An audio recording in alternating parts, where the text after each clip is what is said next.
Hello दोस्तों, तो कैसे हैं आप लोग। आशा करते हैं बहुत अच्छे होते हैं। तो आज हम लोग पढ़ने वाले हैं केमिस्ट्री का चैप्टर नंबर 3, जिसका नाम है धातु एवं अधातु। इसका नाम क्या है? धातु एवं अधातु। देखते होंगे धातु एवं धातु, इसकी इंग्लिश में कहते हैं metal and non metal, metal and non metal. ठीक है, तो बिना कुछ देर के हुए हम लोग ऑब्जेक्टिव सेशन चालू करते हैं। ठीक है, इसमें जितना भी मेटल एंड नॉन मेटल में ऑब्जेक्टिव है सब आज हम लोग करेंगे। तो इससे वीडियो स्टार्ट करने से पहले एक छोटा सा रिक्वेस्ट है कि वीडियो को जरूर शेयर करें और वीडियो को लाइक नहीं किए तो लाइक कर लें। ठीक है, तो चलिए हम लोग शुरू करते हैं और सब्सक्राइब भी कर लीजिएगा। ठीक है, तो पहला क्वेश्चन बोल रहा है कि मैग्नीशियम की परमाणु संख्या 12 है तो इसकी संयोजकता क्या होगी। बोल रहा है कि मैग्नीशियम की परमाणु संख्या 12 है तो इसकी संयोजकता क्या होगी। तो संयोजकता तुम लोग पढ़ा होगा कि कोई भी इलेक्ट्रॉनिक विन्यास क्या है, उसके बाहतम कक्ष में जितने इलेक्ट्रॉन होंगे वही उसकी संयोजकता होगी। तो 12 का इलेक्ट्रॉनिक विन्यास करेंगे तो पहला कक्ष में 2 आ जाएगा, दूसरा में 8, तो 10 हो गया और 2 बच जाएगा। तो बाहर में कितना बचा? 2। तो इसकी संयोजकता कितना हो जाएगी? 2। Option number D.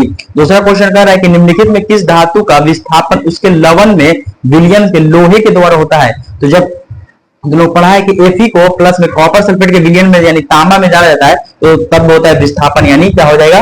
तांबा हो जाएगा। ठीक है, तांबा हो जाएगा, तांबा हो जाएगा। ठीक, अब अगला क्वेश्चन कर रहा है तीसरा नंबर की कोई धातु ऑक्सीजन के साथ अभिक्रिया कर उच्च गलनांक वाला यौगिक बनाता है, यौगिक जल में विलय है, तो वह तत्व निम्नलिखित में से कौन होगा। तो वह तत्व एक कैल्शियम है। वो क्या है? वो कैल्शियम है जो पानी में घुल जाएगा, ये है कैल्शियम। Option number C. 4 में दिया है कि मालाचाइट किस धातु का अयस्क है। मालाचाइट किस धातु का अयस्क है।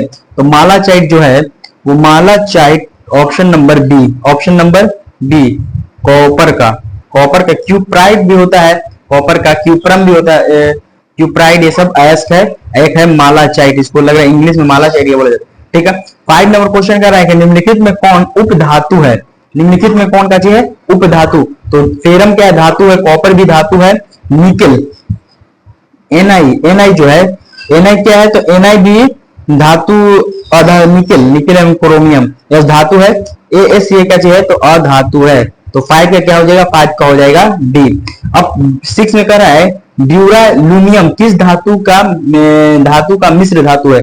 ड्यूरालुमियम किस धातु के मिश्र धातु है। तो इसका हो जाएगा ऑप्शन नंबर सी, एल्युमिनियम का ड्यूरालुमियम होगा। ठीक है, मिश्र धातु जिसमें 90% कॉपर और 10% सीसा यानी एसएन हो, टीन हो, तो उसका क्या नाम होगा? तो सोल्डर होगा। नहीं, सोल्डर में तो सीसा प्लस टीन होता है। पीतल जर्मन नहीं होगा तो कांसा, ये क्या होगा? पीतल की कांसा, इसमें तो पी हो जाएगा कांसा, क्या हो जाएगा? कांसा, यानी 7 का ऑप्शन नंबर डी हो जाएगा, ये मिश्र धातु है। ठीक, अब रहे कि धातु की सक्रियता धातु की क्रियाशील का सही क्रम है। तो सोडियम पहले होता है, उसके बाद मैग्नीशियम, तो ये गलत हो गया। सोडियम बड़ा है, ठीक है, फिर मैग्नीशियम, फिर यहाँ पे कॉपर नहीं आएंगे तो जिंक होगा, तब होगा, तो ये भी गलत है। इधर मैग्नीशियम नहीं, यहाँ पे सोडियम सबसे पहले होना चाहिए। जब यहाँ पे सोडियम, उसके बाद मैग्नीशियम बड़ा, उससे बड़ा जिंक है, उसके बाद कॉपर। तो ऑप्शन नंबर इसका क्या हो जाएगा? तो ऑप्शन नंबर डी हो जाएगा। 9 का क्या हो जाएगा? तो ऑप्शन नंबर डी। 10 में कह रहा है कि निम्नलिखित में कौन सी अधातु विद्युत का सुचालक है। तो ग्रेफाइट है, ग्रेफाइट जो है वो अधातु होते हुए भी विद्युत का सुचालक है, यानी गुड कंडक्टर है। ठीक है, गुड कंडक्टर। सक्रियता श्रेणी में निम्नलिखित में कौन सबसे अधिक क्रियाशील धातु है। तो सबसे अधिक क्रियाशील अगर देखा जाए तो वह सोडियम, Na है। Na बहुत सक्रिय है, इसको इसलिए ना खुले में रखा जाता है ना पानी में, इसलिए इसको किरोसिन में डुबा के रखा जाता है। ठीक है, तो एक क्वेश्चन बनता है सोडियम को किसमें डुबा के रखा जाता है? तो किरोसिन में। निम्नलिखित में किस धातु को केरोसिन में डुबा कर, देखिए ऑप्शन आ ही गया, डुबा कर रखा जाता है। तो क्वेश्चन इसका क्या हो जाएगा? तो सोडियम। सोडियम एक ऐसा धातु है जिसको किरोसिन में डुबा के रखा जाता है। कालामाइट निम्नलिखित में किस धातु का अयस्क है। केलेमाइन है। केलेमाइन यह है जिंक का, केलेमाइन, जिंकाइट, जिंक ब्लेड, ये तीनों जो है ये किसका है? तो जिंक का है अयस्क। अगर अयस्क का है तो जिससे धातु बनाया जाता है उसे अयस्क कहते हैं। धात्विक चालकता पदार्थ के अंदर किस कण की गति का आश्रित है। तो धात्विक चालकता होगा तो इलेक्ट्रॉन के कारण, इलेक्ट्रॉन जब बहेगा तभी इलेक्ट्रॉन बढ़ेगा, तभी क्या होगा कि चालकता उसका बढ़ेगा। ठीक है, बढ़ेगा। ठीक, 15 में निम्नलिखित में कौन अधातु है? निम्नलिखित में कौन अधातु है? तो कार्बन क्या है? कार्बन एक अधातु है। सोडियम धातु है, कैल्शियम भी धातु है, एल्युमिनियम भी धातु है। ठीक है, तो यहाँ पे कार्बन क्या हो जाएगा?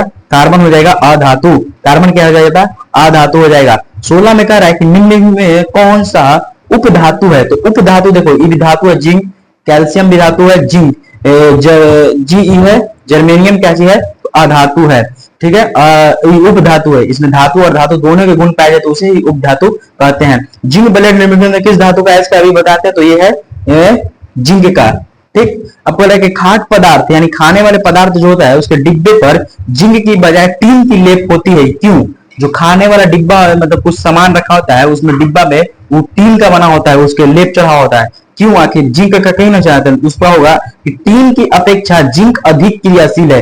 टीन की अपेक्षा जिंक जो है वो अधिक क्रियाशील है, इसलिए अगर कोई खाने वाले पदार्थ में जिंक का हम लोग पर चढ़ा देंगे तो क्या है, वो खाद्य पदार्थ से अभिक्रिया कर उसे खराब कर देता, खराब कर दे, विकृत गंधिता हो जाता है। ठीक है, तो इसलिए क्या करते हैं, टीन का लेप चढ़ाया जाता है। ठीक है, तो यहाँ पे हम लोग 18 नंबर क्वेश्चन कर लिए जिसका ऑप्शन नंबर सी था। ठीक है, अब यहाँ पे तुम लोग को 19 नंबर क्वेश्चन नजर दे रहा है। 19 नंबर क्वेश्चन जो है यहाँ पे बोल रहा है कि कौन विद्युत का सर्वोत्तम चालक है? तो विद्युत का सर्वोत्तम चालक है चांदी यानी Ag। चांदी का संकेत क्या होता है? तो Ag। ठीक, Ag। निम्नलिखित में कौन कौन उपधातु है? क्या है? उपधातु। बोला कि निम्नलिखित में कौन उपधातु? तो उपधातु जो होगा फेरम होगा क्या? फेरम नहीं, तो धातु है। कॉपर हो जाएगा नहीं, निकेल या सुबीडियम, तो ये हो जाएगा क्या बोल रहे हैं? उपधातु है, तो 20 का हो जाएगा डी यानी सुबेडियम हो जाएगा उपधातु। पीतल क्या है? तो पीतल एक मिश्र धातु है, तांबा प्लस जस्ता का। पीतल क्या है? एक मिश्र धातु है। क्या चीज है? मिश्र धातु है, इसमें दो धातु से मिलकर बना है। ठीक है, निम्नलिखित में कौन आयनिक यौगिक है? तो आयनिक यौगिक हो जिसमें धातु होगा वही आयनिक हो गया। ये तो सहसंयोजक यौगिक है, ये भी सहसंयोजक है और ये भी सहसंयोजक है, जिसमें अधातु अधातु मिलकर सहसंयोजक यौगिक बनाते हैं और धातु और अधातु दोनों मिल जाए तो ये आयनिक यौगिक यानी विद्युत संयोजिक यौगिक बनाते हैं। तो लोग पढ़ा होगा कि यौगिक का दो पढ़ा जाए, आयनिक और सहसंयोजी। निम्नलिखित में कौन सा पदार्थ ऑक्सीजन से संयोग नहीं करता है? क्या तांबा करता है? तांबा ऑक्सीजन से करेगा। सोल्डर क्या बोले कि निम्नलिखित में कौन सा पदार्थ ऑक्सीजन से संयोग नहीं करता है? तांबा, सोल्डर, पोटेशियम, जिंक। तो 23 का जो हो जाएगा बी का हो जाएगा सोल्डर, का हो जाएगा सोल्डर। ठीक, शुद्ध सोना को व्यक्त किया जाता है 24 कैरेट का। खरा सोना का नाम तुम लोग सुना होगा 24 कैरेट, लेकिन बोलेगा कि आभूषण बनाने में कितना कैरेट का उपयोग हो जाता है? तो 22 कैरेट का, क्योंकि अगर हम 24 कैरेट का बनाएंगे तो वो बहुत लचीला हो जाएगा और ये कभी भी टूट सकता है, इसलिए कितना आभूषण बनाने गहना बनाने में 22 कैरेट का इस्तेमाल किया जाता है। लेकिन शुद्ध जो होता है वो 24 कैरेट का होता है। ये कैरेट इसकी मापने की इकाई है सोना को। ठीक, कौन सा अधातु कमरे के ताप पर द्रव होता है? कौन सा, क्या बोल रहा है?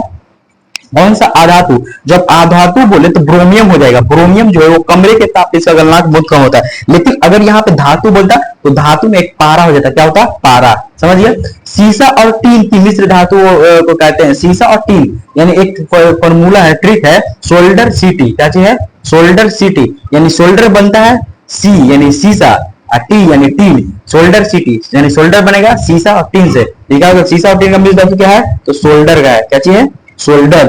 ठीक, स्टेनलेस स्टील जो है निकेल और क्रोमियम का है। ठीक, अब यहाँ पे बोला है कि निम्नलिखित तत्व में किसकी आयन ऊर्जा अधिकतम है? आयन ऊर्जा अधिकतम है, तो 27 का जो हो जाएगा यहाँ पे बी हो जाएगा। क्या चीज? बी हो जाएगा यानी फ्लोरीन का हो जाएगा। ठीक है, निम्नलिखित में कौन अधिक अभिक्रियाशील है? अधिक अभिक्रियाशील, तो अधिक अभिक्रियाशील कॉपर। क्या कॉपर है? क्या पारा है? Hg यानी पारा है। क्या Ag तो नहीं है, Au तो नहीं है, सबसे कम है Au, ये भी नहीं है, ये भी कॉपर नहीं होगा, तो ये क्या हो जाएगा? 28 का बी। 28 का कितना हो जाएगा? नहीं, 28 का ए हो जाएगा। यहाँ पे 28 का क्या होगा? ए हो जाएगा। ठीक, 28(9) में कह रहा है निम्नलिखित में कौन अधातु है? निम्नलिखित में कौन अधातु है? तो ये तो Fe धातु है, एल्युमिनियम भी धातु है और Au क्या है? तो Au भी धातु है। तो कौन है अधातु? यानी कार्बन क्या है? अधातु है। कार्बन क्या है? तो कार्बन अभी पढ़ते हैं कि अधातु है। सिलिका क्या है? तो सिलिका क्या है? तो सिलिका भी क्या है कि उपधातु है। सिलिकॉन क्या है? उपधातु है। सिलिका क्या है? सिलिका जो है वो उपधातु है। सिलिका क्या है? तो उपधातु है। सिलिका क्या है? उपधातु है। सिलिका क्या है? तो उपधातु है। ठीक है। अब 32 में कह रहा है सक्रिय श्रेणी के हाइड्रोजन के ऊपर के धातु हैं, हाइड्रोजन के ऊपर के धातु हैं, तो वह अम्ल से अभिक्रिया कर हाइड्रोजन गैस बनाते हैं। ठीक है, हाइड्रोजन गैस बनाते हैं। ये बी हो जाएगा। इसका ऑप्शन क्या हो जाएगा? ऑप्शन बी हो जाएगा। उच्च विद्युत धनात्मकता के कारण धातु के परमाणु बनते हैं। उच्च विद्युत धनात्मकता के कारण धातु के परमाणु बनते हैं। क्या धन आयन, क्या ऋण आयन, या उदासीन आयन, या सहसंयोजी बंधन? तो ये तो होगा धन आयन तो बनना चाहिए, तो इसका होगा क्या? धन ही आयन बनेगा। ठीक है, धन आयन, धन आयन। धातु के ऑक्साइड सामान्यतः होते हैं, तो पढ़े कि धातु के ऑक्साइड जो होते हैं वो क्षारीय होते हैं, अधातु के ऑक्साइड अम्लीय होते हैं। तो ये हो जाएगा क्या? धातु के ऑक्साइड है तो क्षारीय, अगर अधातु रहता तो अम्लीय मारते हैं। ठीक है। अब बोल रहा है कि अयस्क में चुंबकीय अघूर्ण अशुद्धियों को दूर करने के लिए जो मिश्र प्रयोग, जो विधि प्रयोग की जाती है वह कहलाती है हाथ से चुनने की विधि, या गुरुत्व पृथक्करण की विधि, या फेन प्लवन की विधि, या चुंबकीय पृथक्करण की विधि। तो इसमें जो हो जाएगा वो चुंबकीय पृथक्करण, यानी चुंबक के द्वारा उसमें क्या होता है, तो अयस्क से जो शुद्ध धातु उसको निकाल दिया जाता है, बाकी जो कचरा है उसको दिख दिया जाता है। ठीक है, तो हम लोग 35 का हो गया डी।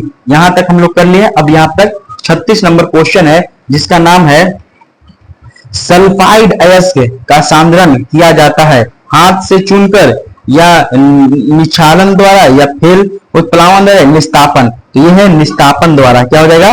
तो निस्तापन द्वारा, निस्तापन द्वारा हो जाएगा। ठीक है, निस्तापन द्वारा। ठीक, निस्तापन द्वारा। ठीक।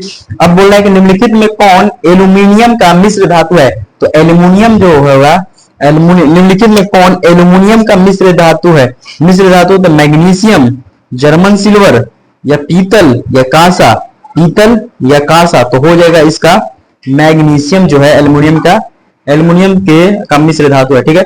बॉक्साइड निम्नलिखित में किस धातु का प्रमुख अयस्क है? तो बॉक्साइड एक एल्यूमिनियम का है, बॉक्साइड है। ठीक। कॉपर का निष्कर्षण मुख्यतः किस अयस्क से किया जाता है? Copper, copper glance, copper pyrite, cuprite. Cuprite ये क्या है? तो क्यूप्राइड, ये क्यूप्राइड कॉपर किससे निकलता है? तो क्यूप्राइड से निकलता है। कॉपर किससे? तो क्यूप्राइड द्वारा निकलता है। ठीक है। अब बोल रहा है कि निम्नलिखित में से किस धातु का गलनांक सबसे कम है? तो सबसे कम जो गलनांक है वो है एक सोडियम। सोडियम, यहाँ पे एल्यूमिनियम का भी ज्यादा है, कॉपर का ज्यादा है, और फेरम का ज्यादा है, थेरम का ज्यादा है। ठीक। और यहाँ पे 41 नंबर क्वेश्चन कर रहा है कि साधारण गंधक गंधक किस आणविक रूप में पाया जाता है? किस आणविक रूप में पाया जाता है? तो है S8। फास्फोरस का आणविक सूत्र क्या है? तो P4। क्या होगा? P4। फास्फोरस का क्या हो जाएगा? तो P4 हो जाएगा। ठीक। अब सोना निम्नलिखित में से किस द्रव में घुल जाता है?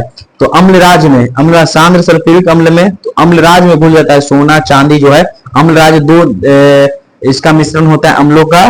ठीक है, तो घुल जाता है। ठीक है, यहाँ पे 43 का हो जाएगा ए। अम्लगम एक मिश्र धातु है जिसमें एक धातु हमेशा होगा, एक धातु हमेशा यहाँ पे पारा होना चाहिए तब अम्लगम बनेगा।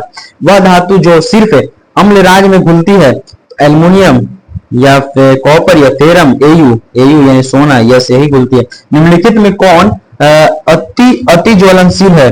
लाल फास्फोरस, सफेद फास्फोरस। तो सफेद फास्फोरस बहुत ज्वलनशील है, तुरंत जल जाता है। ठीक है, पहले माचिस इसी का बना था, सफेद का। ठीक है ना। इसका 46 का क्या हो जाएगा? तो 46 का बी हो जाएगा। 47 का व्यवसायिक स्तर पर एल्युमिनियम धातु का निष्कर्षण किस अयस्क से किया जाता है? तो इसका हो जाएगा option number B, bauxite. Bauxite से निकल जाता है एल्युमिनियम।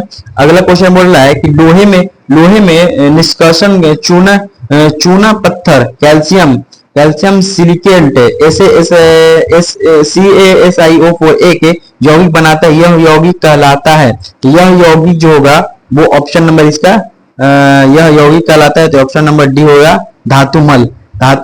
ठीक। 49 किसी तत्व के गुणधर्म का दो या दो से अधिक विभिन्न रूपों में प्रस्तुत तत्व क्या कहलाता है? तो अपरूप समावयवता। तो क्या कहलाता है? समावयवता। अच्छी है, समावयवता कहलाएगा। समावयवता कहलाएगा। धातु, अब बोला है कि धातु की प्रकृति होती है विद्युत धनात्मक। यस, धातु की प्रकृति विद्युत धनात्मक होते हैं, धातु इलेक्ट्रॉन को खोते हैं तो विद्युत धनात्मक होते हैं।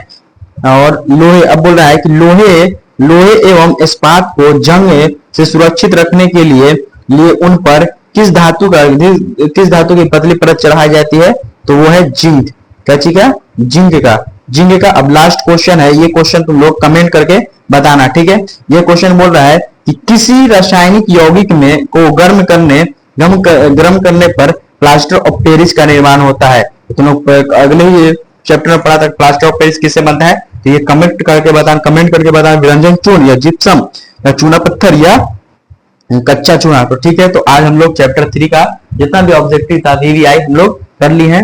तो जाने से पहले एक छोटी सी रिक्वेस्ट है कि आप लोग अगर वीडियो को लाइक नहीं किए तो वीडियो को लाइक करें और दोस्तों का शेयर जरूर करें। धन्यवाद।